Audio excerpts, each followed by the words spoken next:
I think it fits perfectly into what some of us has seen of Cody Rhodes, right? Going Mm-hmm. down, coming close to breaking, starting to attack people, right? We know he's been the face of the WWE for a while now, but like I think he's starting to crack.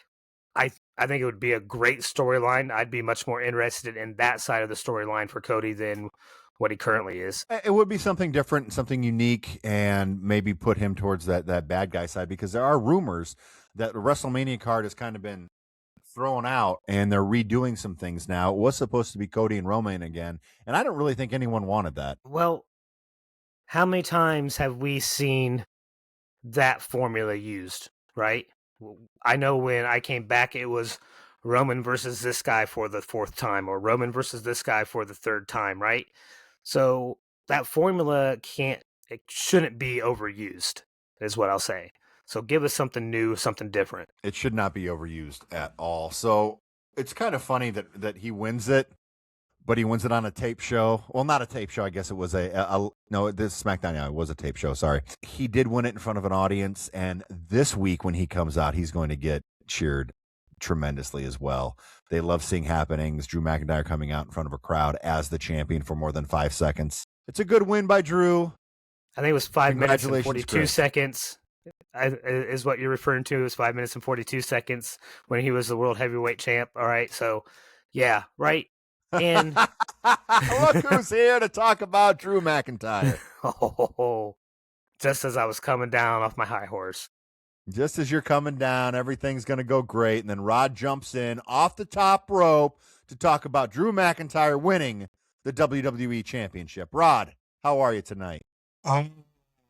Do you really want me to answer you that question, or do you want me just to start talking wrestling with you guys? I think we should probably talk wrestling right now. Yeah, because these last 50 minutes have been quite the battle for your guy here. I may be posted a podcast on the internet for a lot of years, but as I say all the time, Jimmy, you are the brains behind the operation. So downloading a different version of Chrome and clearing my cache and then logging back in and all of that took me quite a while here. But here we are. Just so I can say that Drew McIntyre winning the WWE Championship was the right call. It was the absolute right call. I don't know how I feel about it being won on tape, right? But I guess in some weird way down in the subcockles of my heart, I kind of feel old school, right? Like it's the way the Sheik used to win the belt. That's the way the Macho Man used to win the belt. And Ricky the Dragon Steamboat used to win the belt, right? We did it on tape, and then we found out about it later. So I was bummed that I got ruined on Twitter, but it was still a pretty darn good match. That was pretty good, for sure. Do you think Jacob Fatu and Cody Rhodes is a new direction, maybe?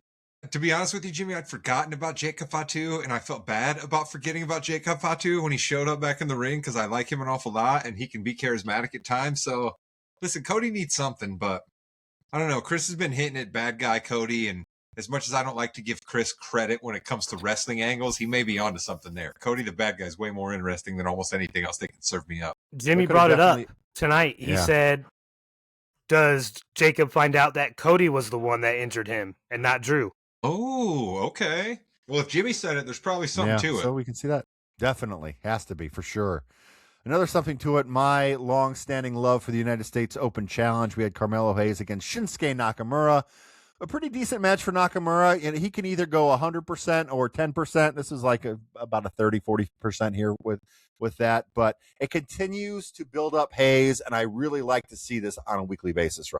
Listen, you know I'm all in for Carmelo, and I love that you said that about Shinsuke, because I've always thought that about him, and I'm like, well, am I wrong about that? Because clearly I don't know as much about wrestling as other people do about wrestling, right? I'm getting there, but I still admit that I don't have all the knowledge base that I need, but I'm like, Shinsuke seems like he's not really trying here. So when he does, he's exciting. You know what I mean? Like he's a different kind of style. And I like Shinsuke's style because too many of these matches anymore, Jimmy, and I don't know how much more time we're going to be talking about wrestling here because you've been going at the people for a while, but like I'm noticing too many people know the spots that they're supposed to get to next and have no ability to be able to do anything in the middle there to make it all come together. Right. And it's just like, but what Shinsuke does with constantly kicking and back kicking and punching, right, is he can always find a way to fill that dead space.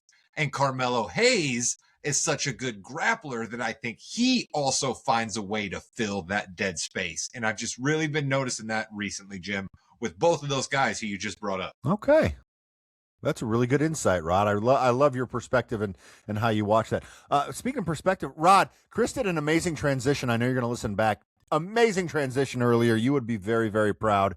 He went from NFL to college football seamlessly. Of course, then Williams had to circle back, but that's okay. Chris got the points for that.